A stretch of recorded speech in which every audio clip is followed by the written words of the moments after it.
First off, Bill Gunter. Thank you all very much. It's an honor to be here. Glad you all showed up today. As you heard, my name is Bill Gunter. I've been in this community for about 12 years now. I'm an ordained minister. I came here from Dallas, Texas. I grew up just south in Bradenton, Florida. I received a scholarship at the University of Florida for football. Went up there and played defensive line, was part of the team that won the first SEC championship. No need to applaud. Florida State fans. But I came to this community 11 years ago, with my family. My wife, Heather, who's with us today, 22 years. We've been together 24 years as a couple. We have 2 children. My son Josh was 22, just graduated from the University of South Florida. And my daughter Taylor, who's also with us today, who is a senior now at River Ridge High School. The reason I got into this race, and also I had run a year ago for county commissioner, is because I've been in this community long enough to know the needs of the people that make up this community. They're part of my church. I've listened to the stories over the last 6 years of people who've lost their jobs, who've lost work, who are struggling to make ends meet. I've watched over the years different things that take place in local government as well as federal government that affects the lives of real people. People like you, people like me. And you know, there came a point where as I started to listen to the stories, and I started to hear again and again a similar pattern, and I thought, you know, we talk about this, we talk about our frustrations, but real leaders stand up and do something about it. And when I was asked and approached by a number of people in the community to possibly be one of those people, I thought long and hard about it. And I made the decision along with my wife and my family that I'm willing to step into that place and be a voice for the constituents of our community. And it's something, by the way, I've done for the last 24 years of my life. My life has always been from the time I was 18 years old, where I became a Christian. From that time until now, it's always been helping those in need. The poor, the sick, the hungry, the widows, the people in need. I've given my life to that. I've always done that. And I'll continue to do that till the day I die. And you know, the interesting thing is, I've never been, and I've not once asked someone in need, are you a Republican or a Democrat? Not one time. It's always, you need help, I'll be there for you. That's what I've done. I've always been a voice for people who are struggling, who need help. I've always stood with people in need. And I'll continue to do that if this community blesses me with the honor of being their state rep in District 36. Thank you.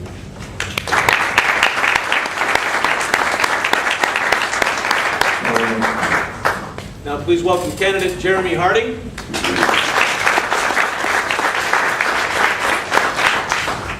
Hello, I'm Jeromy Harding, West Pasco native. I grew up here in Hudson, and then shortly after middle school time, I went to move to Newport Richey. I sit on several boards in the county. I'm on the Newport Richey Rotary board. Been a member there for I think close to 2.5 years or so. Speak up a little bit, Yes, please. sorry. I sit on the Salvation Army Advisory Board, and I'm very involved in many community organizations and fundraisers and things through my business, Barrett Harding Insurance, which I'm the vice president of. The reason I'm running is I'm tired of seeing Tallahassee come and take over Pasco County races. I'm tired of the special interest. Pasco County issues need to come from Pasco County people. We don't need somebody from outside of the area telling us who to vote for and supplying money to those people. So that is a lot of the reason I'm running. I see these issues on a daily basis. I'm from here. I've seen the uptick, the boom of Pasco, and now again we're starting to decline. And I'd like to see us to move forward again. I'm a conservative Republican. I want to see things accounted for, all of our money. A lot of our state funding goes up to Tallahassee and then gets divvied out in different places where it shouldn't be. The private utility companies that are running a monopoly for our citizens, Nothing has been done about that on a state level. There was some legislation brought forward to take care of those issues, and it was dropped when Aqua Utilities was bought out. So I want to see that taken. That's one of the first issues I want to take to Tallahassee and take that bill through and help those people. The insurance issue is another big issue here in Pasco, and I work with that on a daily basis. I want to see competition back here in Pasco and the entire state of Florida to get away from Citizens. Citizens isn't doing anybody any favor. Your coverage is decreasing, the rates are going up. The only given is it's going to continue to go up. So we need to find out how to bring competition back. Another one of my big issues is the red light cameras. On a daily basis, I see somebody come to the office and they've got these red light tickets and it makes them ineligible for a certain company or this or that. And it really does hurt the people here in our county, and the benefit is so little on the amount of money that our area sees from those, and most of the money leaves. So I think with that being said,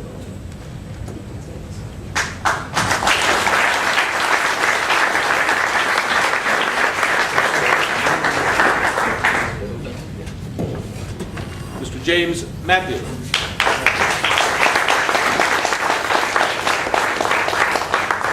I'm James Mathieu, and I'm running for a state representative, District 36 here in Western Pasco. I'm the only candidate that lives in this district. I live 3 blocks off of US 19. I know the prostitutes, the vagrants that walk by my door. I own property here. I have a vested interest here. I love Western Pasco. I've been an attorney for the last 34 years. I'm presently a mediator. That's what I do for a living. I have the experience necessary to review legislation. I'm extremely upset. One of the main reasons I'm running for office is because I think much of the legislation being passed is not well researched, not well read, and is being put through by special interests, which I'm sure we'll get into today. I'm a president of a charter school. It's a nonprofit charter school, which is a public school. It's a nonprofit endeavor for me. I'm very interested in education. I'm a big supporter of school choice, vouchers. I'm sure there'll be questions concerning that today, but that's also an issue that's extremely important to me. I've been a city attorney. I've been a city attorney here in Pasco County. I've written legislation.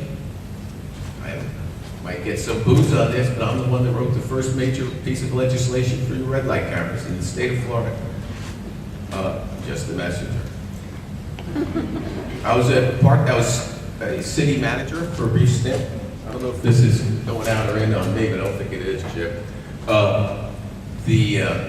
And I've done that. I believe I have the experience to do this. I look forward to doing it, and I like Western Pasco County. Thank you.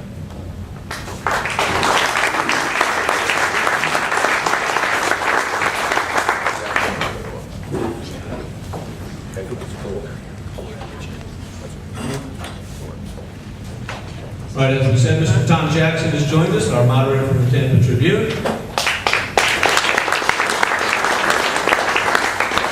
And at this time, we'll have the questions beginning, and they will be asking a question for specific candidates, and then, as we said, that candidate gets 2 minutes, followed by 1 minute rebuttal from each of the other candidates, and then at the end, they all have 2 minutes to respond at the very end, to say anything that they'd like to in conclusion. So, open it up, Mr. Bowen. All right. We'll start in the same order. Mr. Gunter, last week a new survey showed that 1 in 4 Floridians lack health insurance.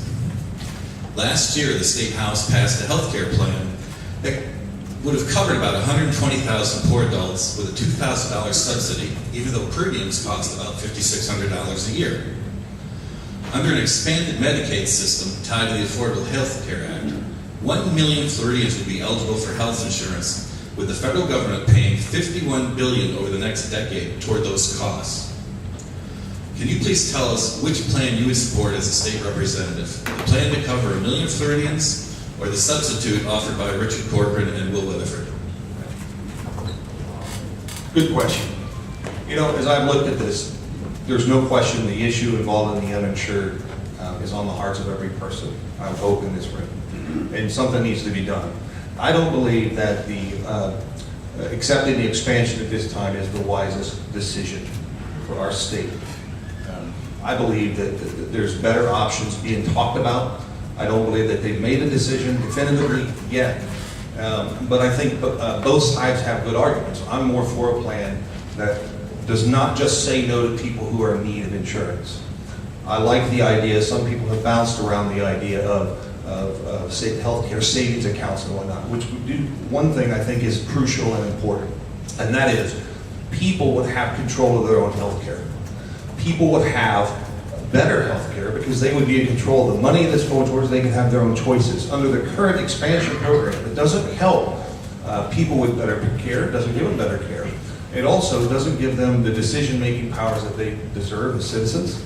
And I think studies have shown over the years, at least since 1965, that the health care is not better for people. I'm for helping people get a health care program where they're in control of the money. And however they do that, that's where I'll be headed in terms of my decision making. And here's the thing, there's been a lot of good minds talking about this, pro and con.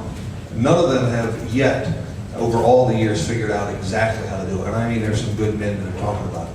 My job is to go up to Tallahassee, to represent the people of this community. And again, to fight for people to have the right to decide on their own what care they'll have, and to be able to have their own input in that. So that the patient and provider relationship, I believe, is the best route to go. And I'll give you a quick story. What was my time? 5 seconds. I have a personal story where it affected my family because someone else was making the decisions for my father's health care. And he cannot walk today because he was not allowed to have a number of treatments. He was given a certain number. So it affects me very personally when I think about this matter.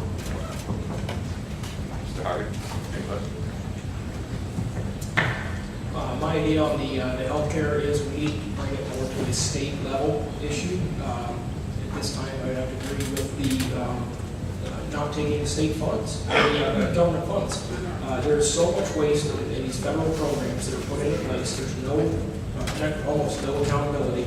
We need to bring it here where we, as the people of Newport Richey, have a say in it. When it goes up to federal government, it's very hard for you to have a say in what's going on. So I want to see a state level control plan, which I know is a huge fight to take, but I think that's the best thing for everybody, is so everybody in this room has control of their health care.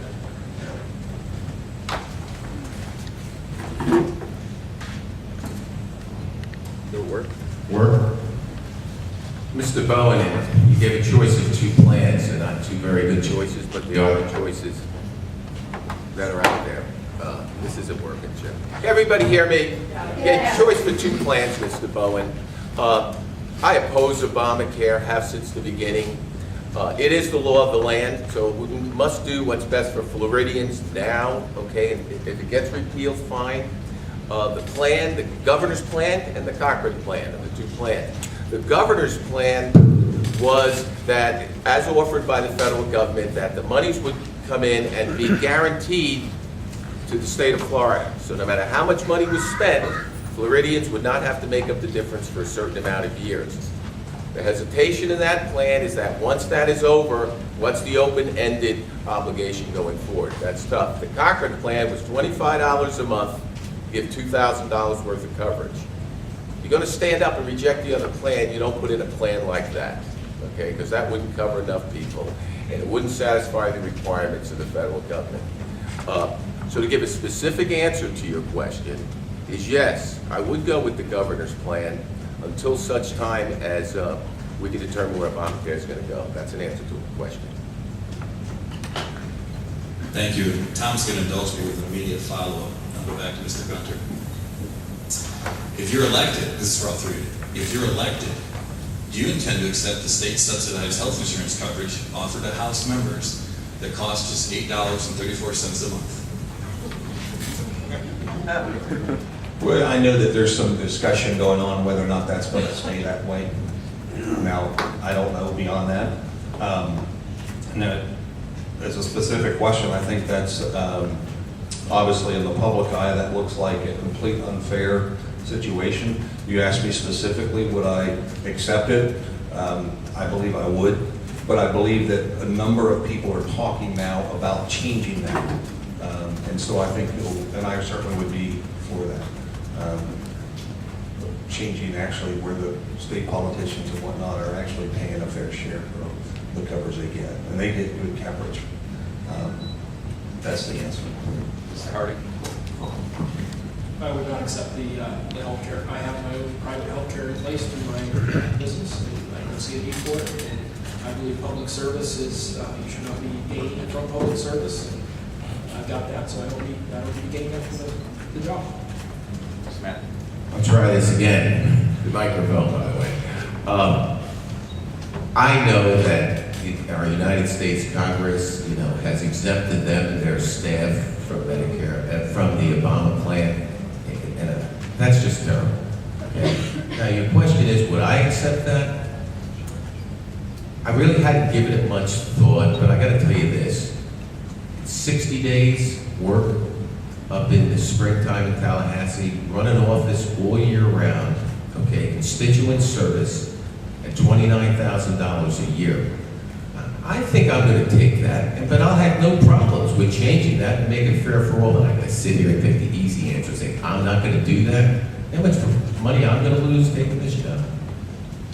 The answer is yes, I'll take it. That's an honest answer. Mr. Hardy, you're an insurance guy. Where do you stand on the future of Citizens Insurance? Does it need fixing? Can it be fixed? Or is there a relatively painless way for Florida to get out of the property and casualty business altogether? I don't know that Florida can get out completely out of the business. It's kind of ingrained in Florida right now.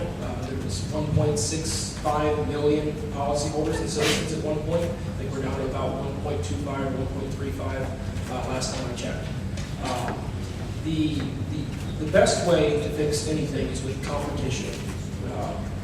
Anything that you can have competition in. We have no competition here for our insurance market. There is some bad legislation in Tallahassee that is allowing that. We need to not, and I'm not talking about these takeout companies. Those aren't the ones that I want to see back in here doing business in Florida. Florida is not a market that you need to be trying out to bring your insurance company in. We need financially strong companies. We need to meet with them and say, what is it going to take to get you to come back in the state of Florida and write business, or write homeowners, most importantly. And another issue with Citizens is the replacement cost estimators are coming in close to double what the actual home would be to rebuild it. And I'm not talking market value, the actual cost to construct the home. That is like a backdoor rate increase for Citizens, and it's putting more liability on the taxpayers. So if we get that down, people are going to see a decrease in their premium right there. If Citizens stays on that, if we pass legislation to get more competition back with that replacement cost estimator bringing it down, Citizens continues on that 10% glide slope which it's been on, I think we'll see the majority of people out of Citizens. Citizens should not be more competitive than the private market. The problem right now is we don't have a private market here. So I think with those issues addressed, we will have a private market, which would be better for everybody in the state because you would have higher coverage, more options, and if someone does a disservice to you in that company, you can move to another company. Right now, Citizens is all you have, and they don't want your business, so that's why there's no customer service. Mr. Matt? We're here. Can you hear me? About 10 years ago, there was an insurance premium problem in Florida. To fix that problem, the state legislature decided to start a governmental insurance company, Citizens. It was the easy way out. It was a short-term solution. Now they're stuck with the monster. All those state legislators are gone now. They left it there. So what's the problem? Well, it's a state-run insurance company, and its purpose at first was to be the company of last resort, but it's morphed beyond that to be the company of the only resort. And if it's a state-run, state-owned company, then you need to spread the risk. We've got a serious problem here in Hernando, Pasco, and Hillsborough and Pinellas on sinkholes. And until we spread that risk, It's never gonna work, okay? And lastly, let me tell you this. The Speaker of the House owns a business interest in a company that bills citizens. And I'm going up there to fight that because you're never going to change this insurance problem here until the Speaker of the House stands down and the other people in the legislature from making money off the citizens. That's got to stop. Yes. Mr. Gunter. Before we go on, maybe we can share a mic. Maybe if we can untape Jeromy. The two of you can share one. Yeah, Jeromy, if you could hold I'll the share mic with closer to you. you, so we can hear you better. All right.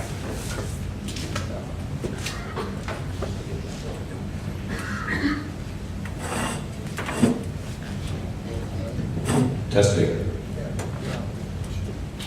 Clear out the way now. Be nice. Grippy. Thanks. Okay. I agree somewhat with the gentleman that just spoke, but here's the thing. The reason the citizens is so out of hand is because of sinkholes and hurricanes. Hurricanes make the entire state a risky venture for any insurance company. The sinkhole issue, I mean, I don't think you can make drastic changes right off the bat because there are countless citizens relying upon citizens for their insurance, and you can't just rip from them something they've been relying on for years. There has to be a very common sense approach, not a drastic emotional approach. And so there's little things that can be done right away. I think they're already in the process of trying to depopulate citizens, the number of insured under the Citizens Program. I think some of the simple things you can do to save hundreds and hundreds of thousands of dollars with the issue of sinkholes.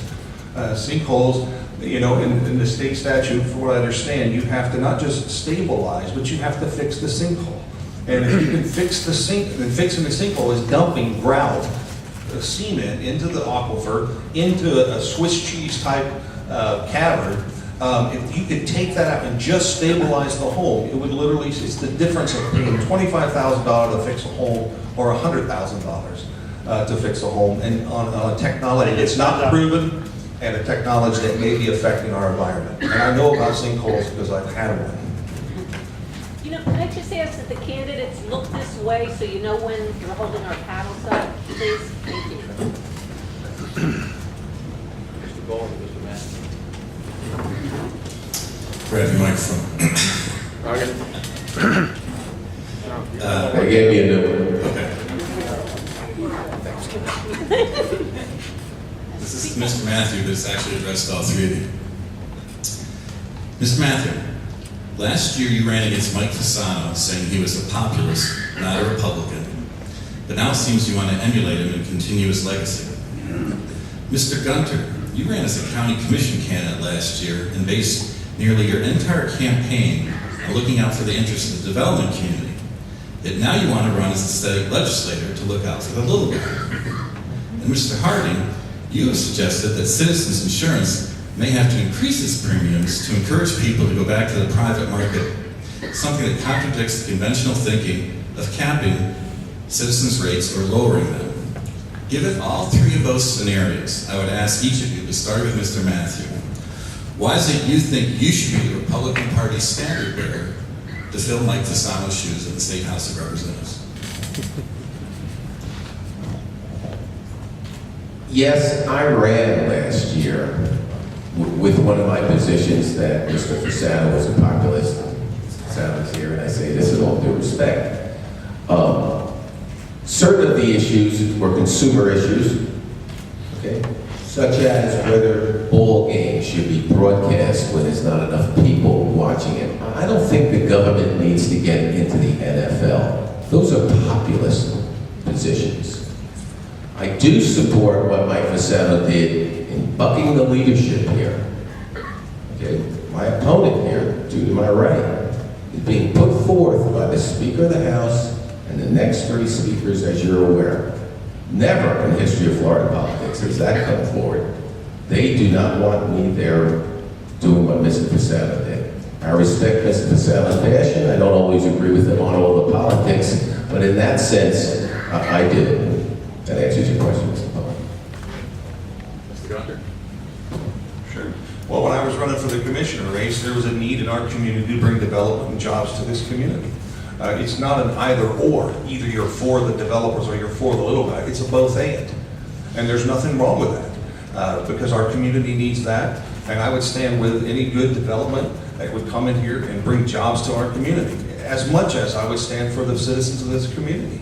Both need a voice. That's why I'm running on a common sense approach to government. You need to listen to all sides.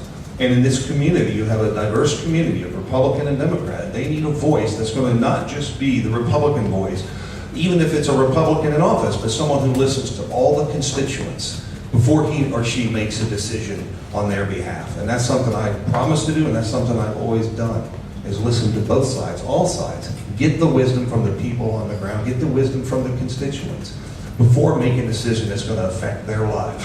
And that's what I promise to do. Mr. Hart. I believe I was misquoted on the, we need to raise citizens' prices. We need to get the replacement cost estimators under control, which will decrease your prices. And then if citizens goes on that upslope, you're looking in some cases up to 50% of the premium being cut. So that's 5 years of increase. If we're not out of this mess in 5 years with smart legislation, we've done something really wrong, like we have already. But I think if we get the competition back, that is our answer. And then back over to the thing about the development here in Pasco. I've been on board since I knew about this project, the Sunwest Harbor Town in Hudson. That, actually, I think it's ARP is what it's called. That will bring more jobs, more high-end homes, more everything. That will be a destination. My opponent opposed that project. I mean, that is something I want to see here for Pasco. That will increase everybody's property values here. That will make Pasco County a place to come. That will, instead of your family coming on vacation and going to Clearwater Beach, they're going to stay right here, spend money right here in Pasco. I want our people to stay here instead of leave. I want our kids, when they come out of school, to want to stay right here in Pasco instead of their dream is to leave. So. Just real quick, Mr. Hart, in a questionnaire to the Times, you wrote, "It may be necessary for citizens to gradually increase premiums over the next few years to encourage people back into the private market." I don't believe you're misquoted. Okay, it was after the replacement cost estimate.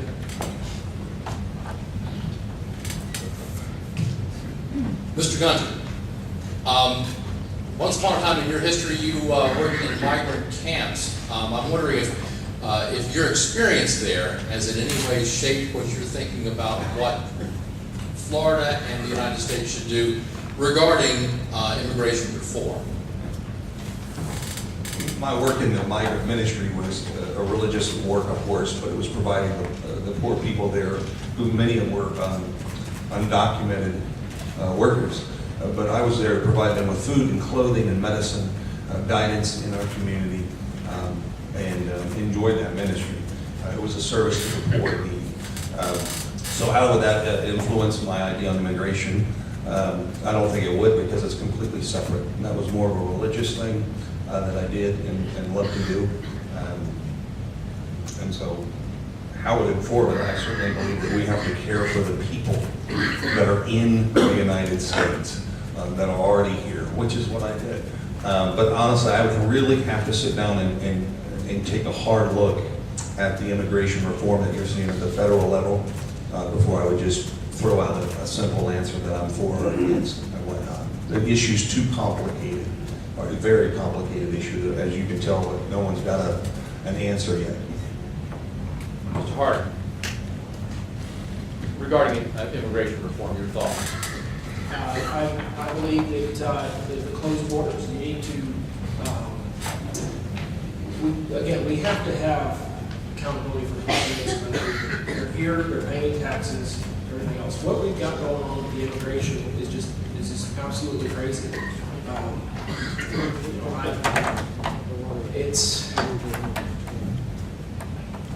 It's not an easy thing to draw the line, because we're all immigrants in this country. We all came from somewhere else, but all the people who came from somewhere else started paying taxes, they were accountable. A lot of our immigrants are in our hospitals using our health care, back to the same issue of we're paying someone else's bill. So we need to make sure they're here. Matt. Hello. Hello? This is a coincidence. About 34 years ago, 32 years ago, I did immigration work for 10 years. I represented the Portuguese consulate in Philadelphia. I brought scores of people into this country through what used to be known as sixth preference work permits. It's given me a different way of looking at immigration. Every one of my grandparents are immigrants. Okay, they came in the same way. Having said all that, first of all, in terms of fairness, in terms of our economy, we can't do anything in this country regarding immigration until we close the border. It needs to be done first, and it needs to be done with the confidence of the American people. Only after that can we have meaningful conversation concerning immigration of those that are already here and in the future. Thanks. Mr. Harder, the current state budget includes There you go. Yeah. Sorry. The current state budget includes $500,000 to keep the prescription drug database operating for another fiscal year. But the legislature has refused to permanently commit state money to the project. It also bars pharmaceutical companies from contributing to the program's costs. Effectively, they're trying to kill it through benign neglect. If elected, how do you propose to fund the prescription drug database that's aimed to keep controlled substances, illegal controlled substances, off the street? With this election coming up so quick, I haven't had a chance to look at every single issue. This is one of the ones I haven't, but I 100% support the prescription drug database. I mean, I think every one of us here in Pasco County has seen some of the issues that the prescription pills have caused. I know there was quite a few burglaries right here in Beacon Woods. My grandmother's house was one of them. They got broke into, and they were raiding the house looking for prescription drugs and jewelry and stuff to go pawn off to buy them. So that is a controlled substance and it needs to be accounted for. And I think that'd be one of my top priorities to make sure that keeps the funding keeps going for that. Okay. The oxycodone problem is a large drug addiction problem in the United States. Worst state in the country? Florida. Worst place in Florida? Tampa area. Okay? Right here in Pasco, Pinellas, we got a serious oxycodone problem. Do I support spending $500,000 for that in a $70 billion budget? You bet I do. How exactly would that money come from? I think we've got a lot of pharmacies here that we could tap to the funds in one way or the other, but I support the prescription list and database 100%. I mean, of any county district in the entire state that needs to support that, we do. There's oxycodone addicts. One lived behind me in a building. Had them thrown out. They're walking up. If we don't fix US 19, we're not going to fix anything. Thank you. This is something very personal to me. 3 years ago, my brother John died from an overdose of OxyContin and Xanax. He got those drugs by taking a $100 bill to a doctor in Sarasota, walked in, never been there before, walked out with 150 pills, was dead in 2 days. So I tell you that story to tell you that not only is it a passion of mine, and I assure you it's a passion, but that's why I've discussed these things with the sheriff of our county, Chris Nacco. That's why he asked me to start a thing called Recover Pasco, which it's literally in the process. We've already had several events for. So I've already been involved in that specifically. Where, how, or what we would do with the budget, don't know. But I can assure you this, based on my history, based on the passion that I feel about this epidemic problem in our community where people are dying again and again and again. People that I know, kids from my church, I will do everything in honor of my brother and because it's right to make sure that this database, anything that can eliminate this problem is taken care of. Mr. Mathieu, the current Speaker of the House ran into a roadblock last session when he attempted to move all future hires, public government, state government hires into a 401k style of pension plan. It'll come up again in the next legislative session. Where do you stand on that sort of move? Hello, just testing. The 401k plans for pension plans, okay, first of all, so there's no misunderstanding. I believe in the employees contributing the 3% to the defined benefit pension plan. Everybody understand that? In other words, defined benefit pension plan is something you'll collect for the rest of your life once you're no longer working there. That's a defined plan. The new flavor is 401ks. I have somewhat of a problem with that, and it's this. What'll happen is the funds will be taken out, and I'm going in contributed to the defined pension plan, which will hurt that plan, but it'll go into the 401ks. And every 401k will have those provisions that say you can borrow against it if you have an emergency. You used to in my office all the time. Everybody's got an emergency. Okay? It will not be sufficient money at the time of retirement to keep those people from being a burden upon the state. It never is. If people could save and had the discipline and the responsibility and the accountability to save their own money, we wouldn't need pension plans. But people don't. That's what pension plans are all about. Mr. Gunter? Same question. Yeah.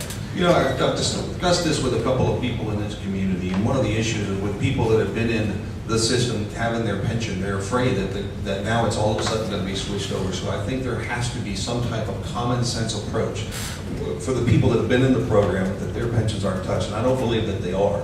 But it's law enforcement, teachers, you go down the list, fire, these are people who have gotten into the profession, who are planning their retirement based on a pension fund. Now, if they're only been in there a short time, now they're being moved over to a 401k, and they're adding up the numbers, and they feel that their retirement is being messed with, that they are not going to have enough money at the end. They would prefer they got in it with the pension. So the question is going to be then, how do you balance it out? At what point do you draw the line?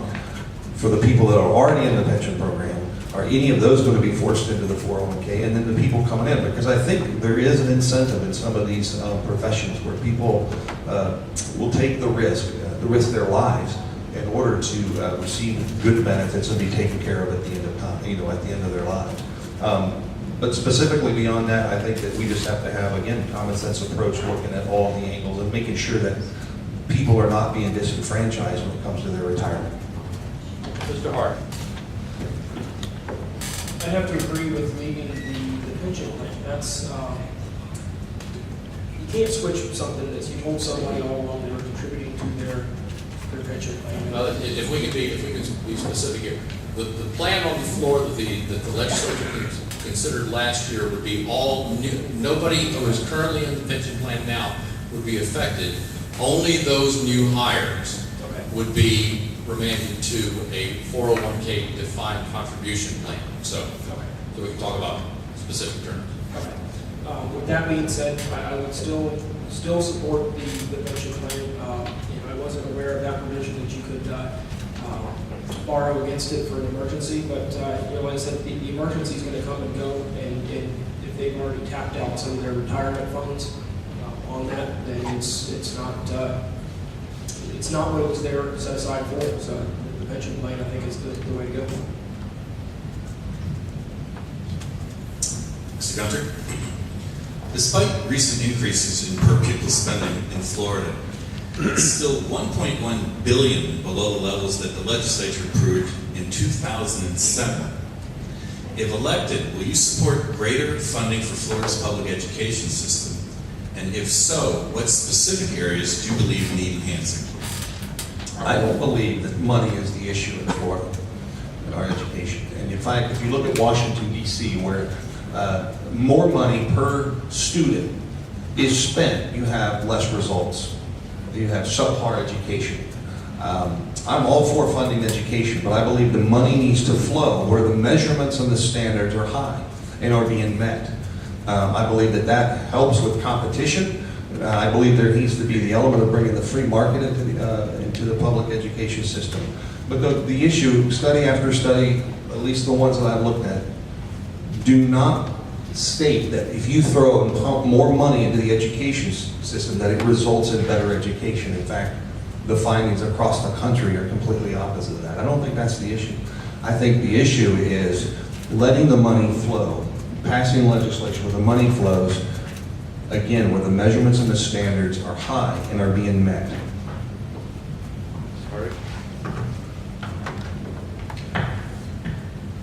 I agree with that to some extent. Education is where we have to start. That's the base of our country. You know, we have to educate kids from the start. You can't turn back when they're 20 years old and try to educate them at that point. It's too late. So what I have an issue with a lot of the school funding is that we're robbing it from other places. We're taking we got the lottery money to the state of Florida. And then what do?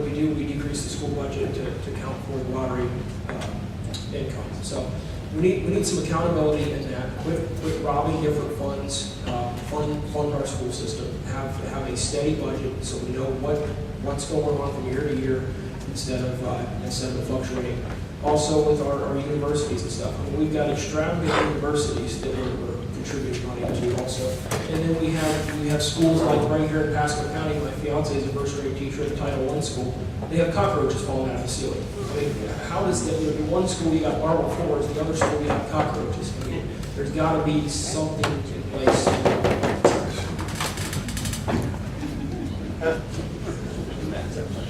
Next time I'm gonna dance.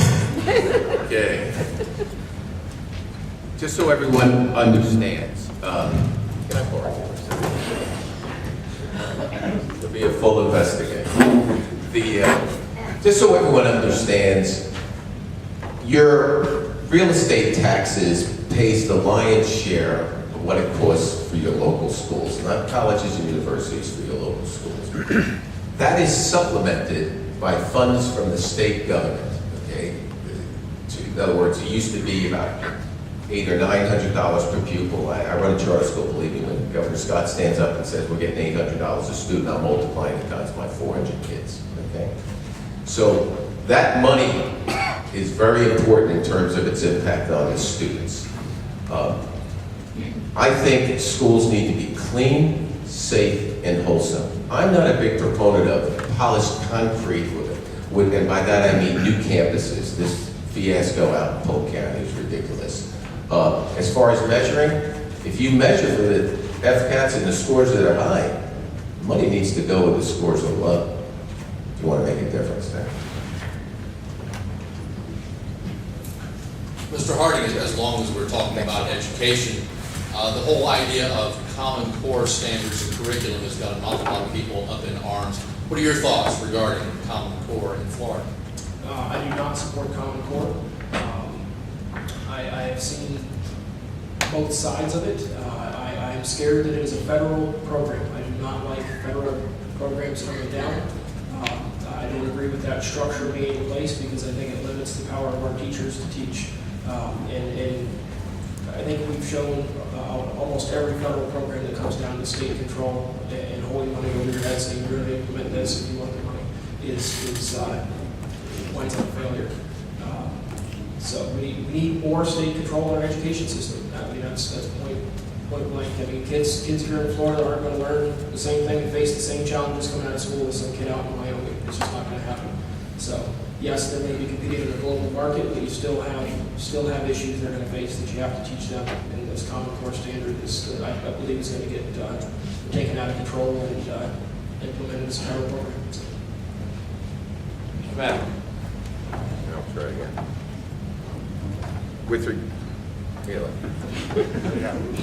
With regard to Common Core, just so everybody understands, this is the last year for FCATs, Common Core was passed by the state legislature. We had it. The federal government's been promoting it. I somewhat oppose Common Core, but we have to live with it till it's changed.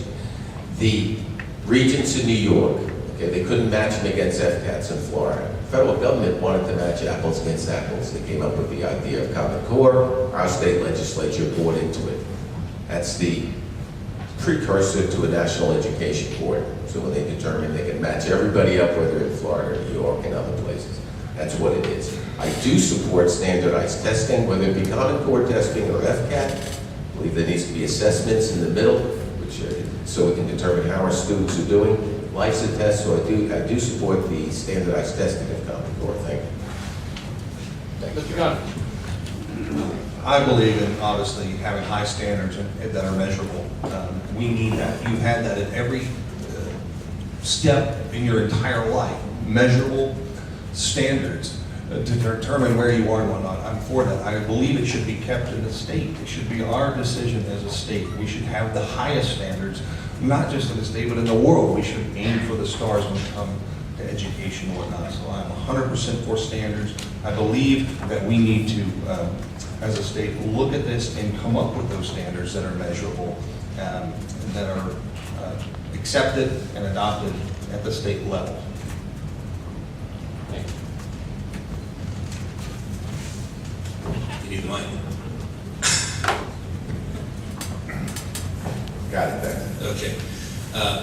Last week, we learned a private company proposed a privately built toll road stretching from US 19 in the heart of your district to Wesley Chapel and beyond. Do you favor turning over construction, maintenance, and operation of a $2 billion highway to the private sector?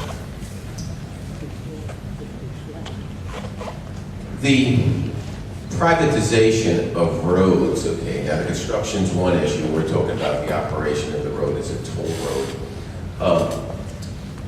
Certain things should be open to everybody.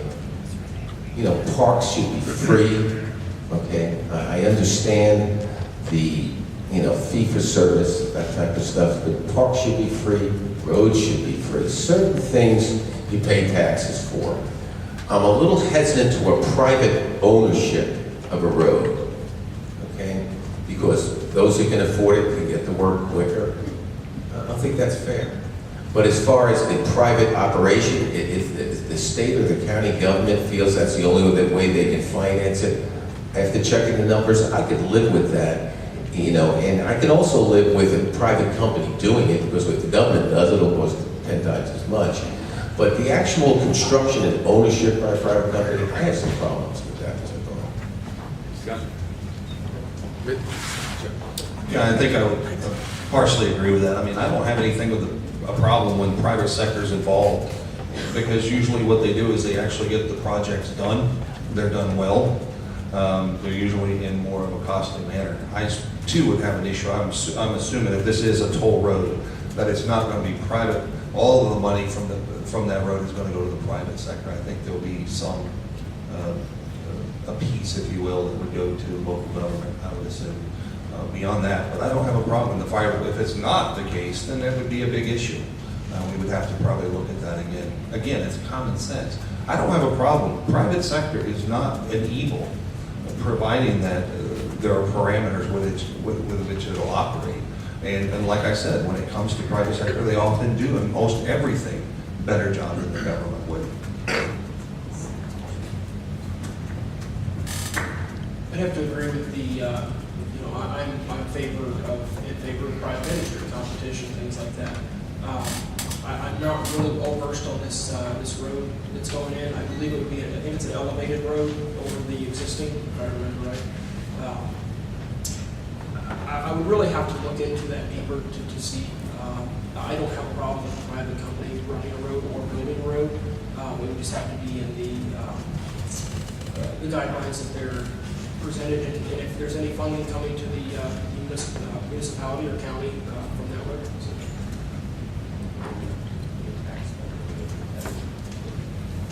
Mr. Gunter, in the world, in America, since the Kermit Gosnell trial, several states have moved forward with reforms to abortion standards, putting bans on abortions after a certain amount of time, and also refining what sorts of places can provide abortions.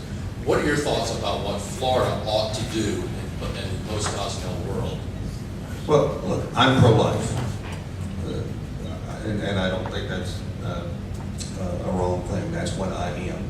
Now, when it comes to the issue of the states like Texas, I believe one of the Dakotas, if aware of was, the laws that they're proposing are not, these are laws of standards of care, and most of which that I see. For instance, if you walk around an abortion clinic today, it's usually a rundown old house that looks tragic. You wouldn't even get your tooth extracted from a place like that.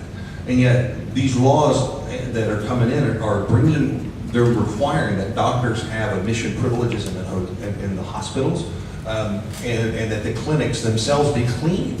And it's for the safety of the women that it's going. It's not for their bad. And so I don't see anything wrong with requiring that medical facilities, especially one that provides an invasive procedure like an abortion, which perforates the woman's uterus, that they should be just as clean as a hospital, or just as clean as any other clinic. I think it's wise. I think it's a smart move. Mr. Hart? I do not agree with the convenience abortions whatsoever. I mean, it's I believe it's murder, so with that being said, there is a short period of time, and I think there should be provision in there for, extreme medical reasons, or in the case of rape or something like that. That's got to be the decision of the woman. But anything else, I'm completely opposed to. Regulations on these abortion clinics, I think, is I think it's a non-factor, because 95% of the abortions are the convenience abortions. If you stop those, I don't think these clinics are going to be around. Mr. Matt? Hello. Personally, I'm opposed to abortion. It's the law of the land now. With regard to the specific question regarding the regulation of abortion clinics, I would have to research to determine whether the science substantiates the law in terms of the safety of the mother and the viability of the fetus. I don't think I can support laws that are there symbolically. Okay? So if this is being done as a political motive in terms of being pro-life or pro-choice, that doesn't work for anyone. Yeah, I think in Texas, where that's going on, I believe it was Texas, right? It'll close half the clinics. Now, whether those clinics should be closed or not because they're convenience clinics, I'd have to see the statistics on that, but I'm not going to do something symbolic. Thank you.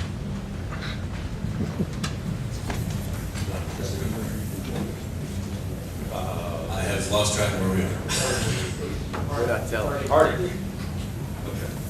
All right. Pass. Pasco County has dubbed the heart of District 36 as the West Pasco Market Area, intended for a long-range redevelopment. Tell us, what would your role as a state legislator be to assist and accelerate such an ambitious project? US 19 is obviously the main thoroughfare that everybody migrates to US 19. That area we need to concentrate on. I guess that's what you're talking about, economic development right here in this area, right? Is that what, we need to tap into the tourism market, and that is one of our biggest revenue sources as a state, is the tourism. So we need to, the Sun West Mines thing up here, and I keep going back to this because if you've never been out there, you need to go see it, because this is going to make Pasco County a destination. You make a destination, that brings more money into the state and into Pasco County. That's the only way we're going to fund it, unless people pay it out of their own pockets, which I don't agree with that. So we need to have it for people with, there's supposed to be a wakeboard park out there. Convention centers, the high schools right now, a lot of them are going out to Tampa for their graduations. I mean, bring that stuff back here, spend money here, and get other people to come here too. And I think that's one of our biggest things. It's going to increase property value. All that retail space all up and down 19 is going to be filled with businesses that want to get some of the action of that project. So that's my idea.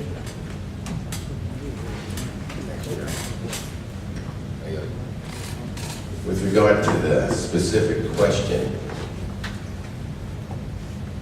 US 19 is a problem. Tattoo parlors, pawn shops, seedy motels. I live 3 blocks from it. There's going to be a movement or a proposal to make it a better marketplace. We need to be able to attract businesses. Your question was, what could I do as a community leader for that? Obviously become involved in the granular aspects of what the local county commissioners and what the local community wants to do. And of course, try to determine where appropriate state funds could come from and bring it back to Western Pasco County to help this main artery. That's the answer to that question. I think that obviously one of the biggest things we can do in this community is bring, or at least use our power of legislation, and use our leverage, if you will, to bring, or at least tempt industry to come here. We've done that with Amazon.com. I know that's been, we have T-Row Price, which I thought was a good move. That not only brings jobs, and I think not just jobs, but it brings hope to a community. Part of that, I think we need also to see where we can find state funding for revitalization projects in this community. We need to get some money down here to dress up this corridor, if you will. And another thing is that we have to, again, it's connected to the pill epidemic. It's connected to the crime. So we need to partner in this community with our sheriff, who is fighting nonstop to try to make this a safer community. And I think, you know, industry is not going to come to a place that's ridden with drugs, what's ridden with crime. And so I think that's all connected. Those three components would be a great step towards luring industry into this community that I think would bring hope, would bring jobs, would bring economic development along. Hi, Mr. Mathieu, I get it. You live in the district. All these things are going on around you. And once upon a time, it seemed like the Republican leadership of the legislature was concerned about candidates who were running for seats that were not where they live. Why do you think that living in the district should be an important, if not crucial, issue to the voters of District 36? Repetition apparently is working. Since I can't afford 20 campaigns pieces, that's why I said it 4 times. Why do I think it's important? I'll tell you why I think it's important, Mr. Jackson. It's important because if you don't have someone living there that has an interest in the community and come from the outside, they're just running because they want a political position. Taken to the nth degree, some rich guy's son out in Iowa might say, hey, look, I'd like to spend 60 days over in Florida. Dad, give me $100,000. I'll tap into this, see, you know, the pack out there and send out the 6 pieces, because that's what gets you elected, you know. And you could buy that seat. I think we may or may not see that in this election. Do I think it's important? You're darn right, I think you need to have a vested interest there. I live in the middle of it. I love Pasco County. I love where I live, and I'm proud of it. And I think it's important. Every one of our municipalities has a 365-day rule, which has been upheld by the Florida Supreme Court. It means that you must live in your district 365 days before you can file for the office. That's the way it should be, otherwise you're going to have office shopping. That's got to stop. You know, it's just got to stop. Who lives where? We've turned in, I mean, I could go on about 5 hours, the elected officials here that are making a living at this from 6 different pockets, Mr. Jackson, so I think it's very important. Mr. Gunter, ready. Is it important? Yes. Our county, though, and here's the thing. I believe, yes, the law requires that you live in the district. There's no question about that. None of us have a question about that. But I'm not a candidate whose father's rich in Colorado who spent $100,000. I'm a man that's lived in this community. I shop in District 36. People in District 36 come to my church. I buy my food in District 36. I live there. I know this community. It is my community.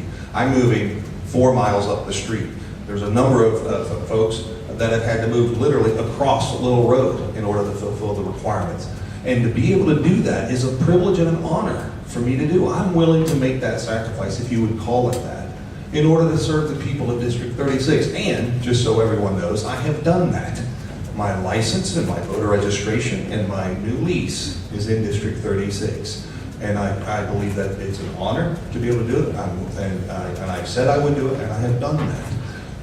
But you know, Pasco County is East and West County. You know, again, go back to my illustration earlier. When someone comes to me for help, I don't say, what district do you live in? I help them. These are my people. I live here. Mr. Hart. I agree with the need to live in the district. I would even support the 365-day rule. Yes, that would kick me out of this election for this time. But I do think it's important to live in the district. I working on buying the house next to my office, which is in the district, before this election came up. So, like I said, yes, it would have kicked me out of this one, but I do believe we need to live in the district. And I would even put it as far as you need to own property in the district, have a stake in the game. And I will be purchasing that house next to my office, whether I win this election or not. That is where I'm moving. It's a bigger house, more land, with some more amenities that I like, with the convenience of it being next to my business. So I am in support of that 365 neighborhood.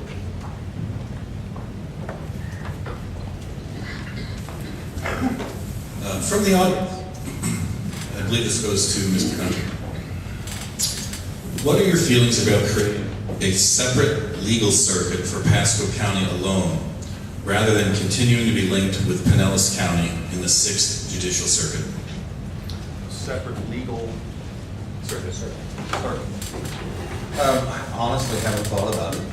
Certainly, if that's an issue, we certainly would have to spend some time looking into it.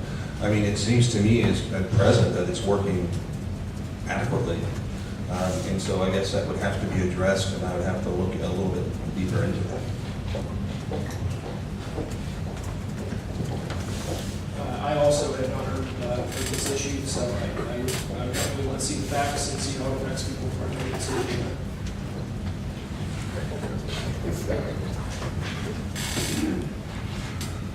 Yes, I do know what a circuit is. 30 to 40 years of practicing law. There are various circuits throughout for trial cases. That's what we're talking about. County courts are based in the county. Pasco County has county courts. We are in the 6th Circuit, which includes Pasco County and Pinellas County. The downside is it'd be more expensive to have 2 public defenders, to have 2 state attorney's office. The good side is we get a lot more representation in Pasco County. I believe there's a candidate here, Mr. Mathieu or something, running for circuit judge. He's from Pinellas County. You know something? We can't get Pasco lawyers to win that seat because they have twice as many voters. So all your circuit judges have the interest of Pinellas over Pasco County. So I do want Pasco County to be one circuit. I want to keep that control here.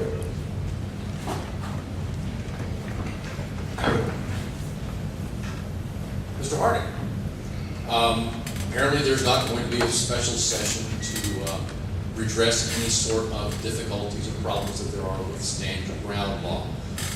Imagine it will come up in the next legislative session. What are your thoughts regarding stand your ground? I don't think there's an issue with the stand your ground law. This all has came to light over this Trayvon Martin case, which wasn't even a stand your ground suit. The newspapers and the media have taken this and ran with it, which it was unrelated. So I am a concealed carry permit holder, and I believe that's our right. You need the right to defend yourself and stand your ground if you need to be. So it ain't going to change with me. So. Mr. Mathieu. I support the stand your ground law.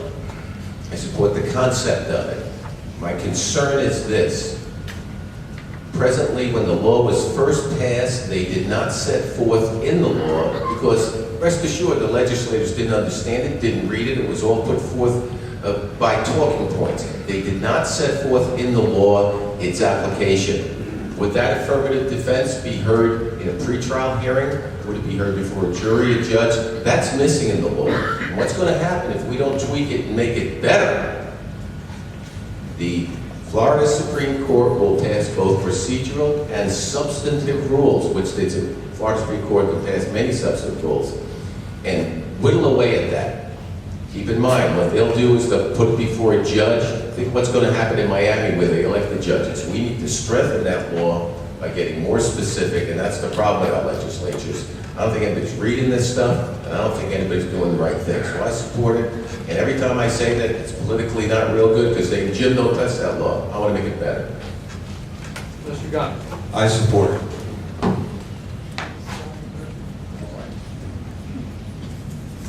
Thank you for being succinct. I want to go back to something two of you have mentioned. Mr. Harding, you mentioned the cockroaches at, was it Northwest Elementary? And Mr. Mathieu, you made the comment about you don't support polished concrete. For the last 3 years, there's been no PICO construction money approved by the legislature except for charter schools. In Pasco County, at least, voters agreed to tax themselves for school remodeling and upgrades. But how exactly is the state of Florida going to be ready to do standardized testing online if there's no commitment to upgrade the digital capabilities of the public school system around the state of Florida? And that's Mr. Mathieu. For clarification, my definition of polished concrete are buildings and campuses. Okay. Yes, because of FCAT and Common Core testing, and believe me, I face these numbers and crunch them every month at our meetings at the school. Every student now needs to have the proper computers for the class, and does that need to be funded? You bet it does, Mr. Bowen.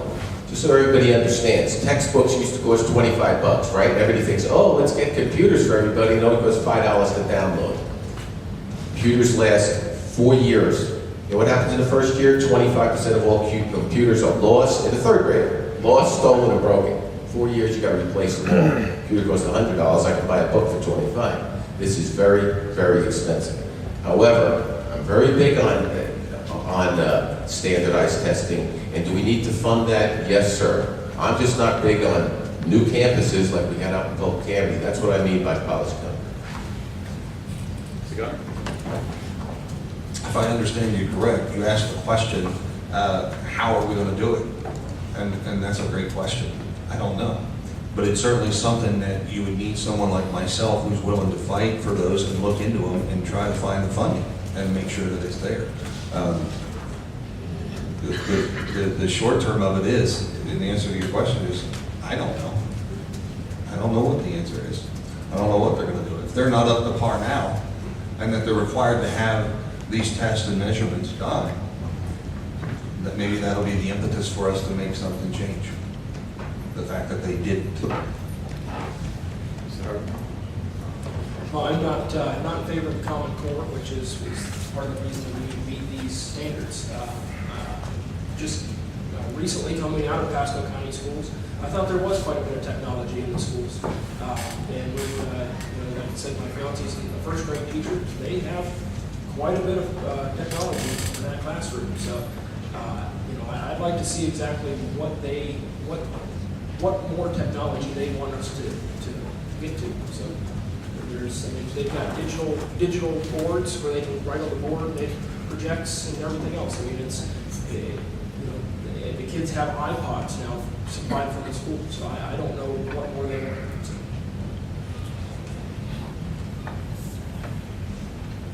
So, Mr. Gunter, last week we had the fascinating spectacle of a State House representative publicly lobbying the Pasco County Commission, urging them to reject the project, an apartment complex that had been green-lighted by professional staff, and that professional staff had said any holdback on this, any rejection of it, any postponement of it, would open the county to a lawsuit that they would likely lose. Representative Corcoran said, essentially, damn the torpedoes, do the right thing. Was that, and in fact, a 3-2 majority did postpone at least that apartment complex. He's not going to be around when the lawsuit is filed. Was that a wise application of the future speaker's influence? Well, I can't speak to the whole matter. What I do understand is this, is if you have a piece of property, no matter where it is, you have a right to do what you want with that property within the law, clearly. So to own property for everybody doesn't mean you can do anything, especially if it's outside of the law. And so my point is, they're looking at that from what I understand. I understand that there were some mistakes made in some of the construction that set back, I don't know the cost, exact numbers, but let's just hypothetically say it was $1 million, and then they're expecting the state to pick up that bill, taxpayers to pick up that bill. So I think that it's a wise thing for them to make sure that this, if I'm speaking about the right project here, but to make sure that that owner of that property has fulfilled every requirement of the law, that they're within the legal limits to do what they want with that property. And certainly, That's why I would leave it for today. Mr. Hart? I think it needs to be within reason. These people that bought these properties joining this, which if I think of one of the same project that's over there in the, on Starkey and Little Road,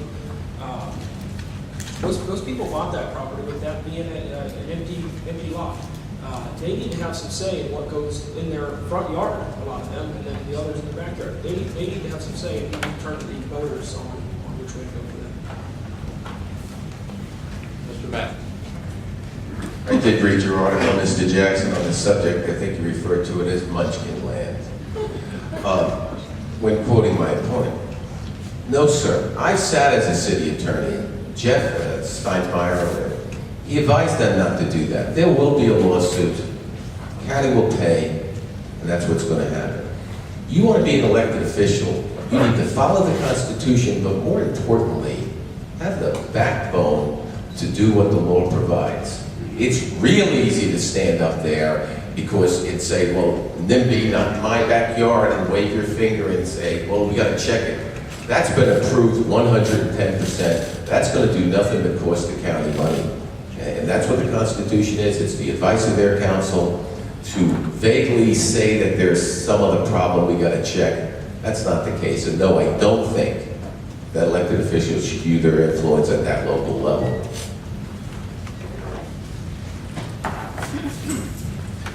From the audience, Mr. Hardy, and you touched on this in your opening statement. What's the role of a state legislator in oversight of private water and sewer companies? I think it has been proven that the only way to regulate these are at the state level. The Public Service Commission, which is a governor-appointed board, has been presented, I think it was eight or nine recommendations, all of which, or I believe all of which were denied. They have no duty to answer to you. They're answering to the governor. So what do they care about the little guy out there with the water company, or getting affected by the water company? These water companies aren't affecting the people that $100 more a month doesn't matter. These are affecting the people that $100 a month is the difference between them buying food or not. I mean, I've walked these areas, I've talked to the people, I've seen the water.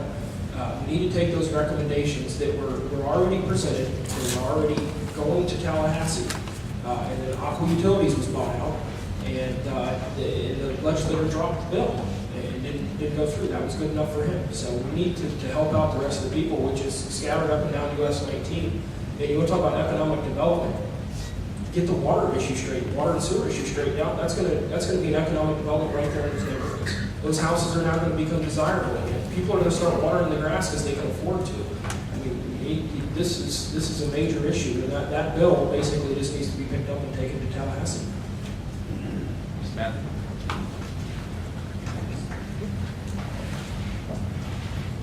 I ran the Port Ritchie Water Department's got 7,000 customers. With regard to government intervention at the state level on private utilities, you rent a house, you buy a house. It's not like you can choose your utility. I'm a Republican, and I'm not real big on regulating private business, but when it's the only show in time, you have to. I don't think FUGA, FGUA, the governmental, quasi-governmental agency is the answer, because I don't think they're doing a very good job. But do we need to regulate what they pay and what their expenses are and rate increases? Yes, I do. Okay, and there's a lot of little utility companies which eventually, I presume, won't be there. But until then, I think we've got to regulate it. I'm a Republican, Sam.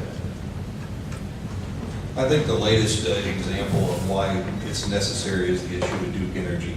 You have the nuclear, you have the owners of the company basically taking those receiving that are paying ahead of time for a nuclear power plant, as most of you are familiar with, that then doesn't get built and they're not refunded. They have no recourse because what Duke Energy did was legal. And so I believe it's those situations when you are protecting the citizens of the community where the state has to step in and repeal such laws that allow that type of behavior to take place, to encourage strong reform. And even, I believe, in some cases, to really strongly suggest refund the people that have basically been ripped off. Mr. Mathieu, I have in my head the last question. And that question would be, you have characterized this race as being what, from what I understand, it's the plague that is driving a rift through the Republican Party right now, writ small. That it's the reasonable folks against the far right wing, and I'm just wondering where you are in that, and why you think that that resolution is, why resolving those differences a race at a time is important, and what your election would do to close that rift. If I understand the question, Mr. Jackson, I'm not sure I would consider this race the far right against maybe the moderate right. If anything, I'm far from the far right. Even though I'm chairman of the Republican Party, most people find that unusual. What we have going on in Pasco County, Mr. Jackson, is influence peddling, people living off the public dole, okay? Lobbyist money here is a very powerful place. I can go through the list in 5 hours where the money comes from, because I know, okay? They don't want me, they being whoever they are, and I can give you the list of names, but trust me, nobody in Tallahassee wants James Mathieu there. Not because I'm so conservative, no, the other way around.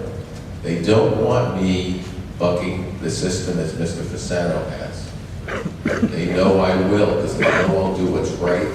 Nonsense ethics laws they passed, CCEs they got rid of. My campaign against me is being done by a different type of PAC, which they refuse to get rid of. No, they don't want me, because I'm going to fight with them. They want to put their person in. They control everyone that gets elected here, because getting elected without a substantial amount of money, and I'm being outspent 20-1, is near impossible in Pasco County. And that's what's happening here. And if I can do it one election at a time, win, lose, or draw, I'm going to tell the people in Western Pasco what's going on. And my commercials reflect that. I can back up every word of it. Mr. Gunter. I don't really understand the rift that you're speaking about in politics. I believe that sometimes in campaigns such as this one, accusations are slung at other people all over the place. The truth be told is this. My name is Bill Gunter. I'm running for State House, District 36. For the last 25 years of my life, I've been my own man. When I walked on the streets of Tahrir Square in Egypt by myself, with the building still smoldering, I'm my own man. I speak my mind, I listen to both sides of every issue, and I make a decision that's based on common sense and core convictions and values. I believe that's what Pasco County needs. You don't need someone who flip-flops on issues. You don't need someone who says one thing one day and changes his mind the next. You need someone that's going to look you in the eye and say, this is what I'll do. This is what I will defend. These are the people I'll work for. And that's what I am. And I can sit here before you. I don't have to change who I am. I'm going to continue being who I've been for 24 years. Mr. Hart. We don't need somebody running to Tallahassee for money, for lobbyists and everything else. We need somebody running to Tallahassee to fight the lobbyists, to fight Tallahassee. My opponent's already sold out to Tallahassee. He's already got the endorsement of everybody in Tallahassee. It's crazy. You need somebody who has no affiliation to anything, and I don't even have affiliation to the Republican Party here in Pasco. I am my own man. I'm standing, I'm trying to run on my own credentials. This is what's going on here is just absolutely crazy. And I mean, from being from the outside looking in, I thought it was crazy, and now being in the middle of it, it's even crazier. So I'm running. Yeah, I mean, I'm running on a bare bones budget, and you cannot compete with lobbying money. You cannot. It doesn't matter how many people try to help you out. You can't compete with that. So we need something in place to stop that. Take money from in your district only, which I'm guilty of taking some from outside of my district, but I guarantee it's a county away, not Tallahassee. It's people that I've known from business that have helped me out because they like what I'm doing, not Tallahassee. So. Gentlemen, 2-minute closing statements, and I think we'll go in reverse order since you went first. Matthew, you get to. James Mathieu, 2 minutes. I believe I have the experience, the knowledge, and the passion to represent the citizens of Western Pasco. I've never held elected office. Everybody always tells me, Jim, people making a living, they're professional politicians. We need someone that's not a politician. I'm not. This is what it looks like. This is what it sounds like. I've never held office. I think the public has a problem. We all have a problem, but we can fix this. Never confuse eloquence with substance. Never confuse character with personality. And above all, going right to the top, do not confuse salesmanship with leadership. If you want to change this, ladies and gentlemen, you go talk to your neighbors, you do what you think is right. But if you want the same old, then just vote the same old way by the name you recognize. I'm James Mathieu, and I'm running for state representative.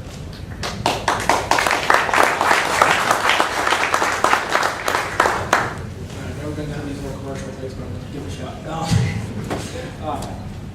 I'm running again because I want to see better for Pasco. This is my home. This is where I grew up. Like I said again, I've seen the ups and I've seen the downs.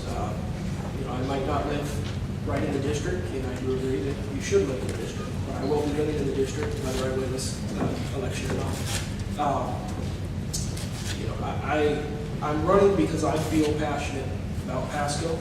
I don't plan on ever leaving here. This is my home. This is where my business is. I've said all along, I don't want to be a politician. This is not what I want to do as a career. I'm just tired of what's going on, and I'm standing up and fighting it. That's what it is. I don't want to be in politics for 20 years. If I'm in there for 5 years and get things done and get things on the right path, that's great. But I've got things here to take care of. I've got my own issues and my own business that'll far exceed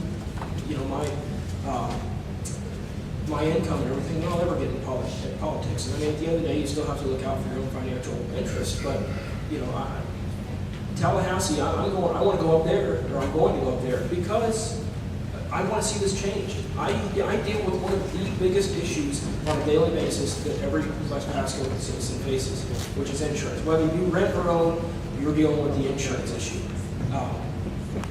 The prices are too high. The prices are too high right now, and it's because we don't have competition.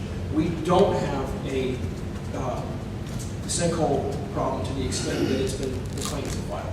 Yes, we have sinkholes here, but your sinkholes under policies right now are, you have a 10% deductible on your citizens policy.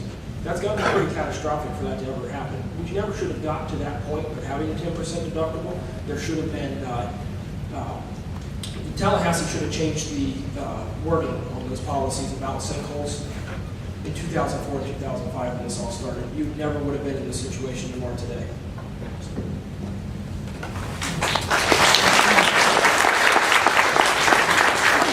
Thank you again for being here and this opportunity to speak before you. Tallahassee is not this nefarious giant that's up there. It's people. It's people like you and me that have gone up there to make a difference. Not everyone's heart is evil. And I am who I am. You can look at my life for 25 years. You can check my background. What I've done for the last 25 years of my life, from the time I was 18 years old, was help people. Fight for those who are in need. That's what I've always done. That's what I do today. That's what I've done in this community.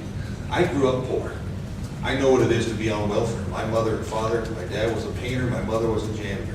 We had 5 kids. I know about welfare. I've been on it. I know what it is to be poor, to not be able to afford things. When my father had a stroke at 44, and I said earlier, he can't walk anymore because he didn't have insurance. And he had to take what someone said to him in his therapy. You get 12 visits. He needed 25. So I watched my father for 20 years in a wheelchair. Because, if you will, there's a bureaucracy that kept him from being healed, if you will. I am Bill Gunter. I've lived in this community 11 years. I believe that I'm a man of my word. I believe that what I say is true. When I tell you that I will defend you, and I believe you have a record to back it up. The people that know me know that about me. The people in this community. These endorsements that I have from my friend Sheriff Nocco, from Will Weatherford. It didn't come because I'm somebody special. I'm a nobody. I'm a pastor. What it came from is the community service that I've done over the last 11 years when I feed the poor. In fact, when we had Senator Fasano has his feeding program each year. We've done that at my church, and I stood side by side with him handing out meals. That's what I do. And I believe if you look at my record, that's why you can trust me to be your representative for District 36 at the State House. Thank you.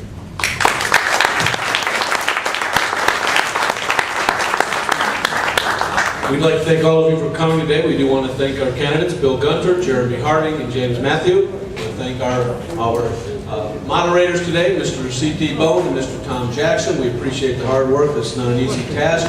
We thank all of you. We hope that you vote. If you haven't voted already, we hope that you vote on September 17th in the Republican primary. And just as a commercial, on the 27th of September, the chamber will be holding a